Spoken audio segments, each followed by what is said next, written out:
ওই একটা মাইয়া লোক কয়েছে যে হার জ্বালার অভাব নাই, আইলাম আক্কা জ্বালা। তো একটা ওর বাড়ির পড়োশির মেয়ে লোক কথাটা শুনে ছেলে উদন চলে এসছে, যে বুবু একটা জিনিস খাইছিল কি তোমার এখানটা জ্বালা গালা দাও তো।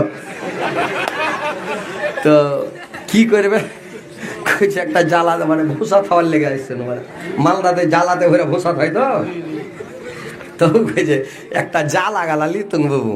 তো ও কইছে একটা জ্বালা লিবে। তো হ্যাঁ শুনু তোমার বেলা এলাম একটা জ্বালা, তো একটা জ্বালা গালা হাঁকে দাও। ও কইছে কোনটা জ্বালা লিবে, বেটা একটা কথা শুনে না, ই এক জ্বালা।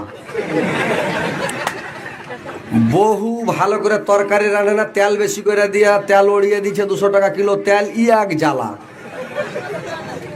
মানুষটা আমার কাজ পছন্দ করে না, হার উপরে সবসময় তিড়াপোনা করছে, ই এক জ্বালা। মানে জামাই যদি বেড়াটার সঙ্গে খেতে দিস আর খেদি পছন্দ বেটিকে খালি গাইল বন্ধ করছে, ই এক জ্বালা। কোনটা জ্বালা লিবি তুই কত, আর দরকার নেই, কানটার উড়ে গেছে তোর গোষ্ঠীকে বেশি জ্বালার।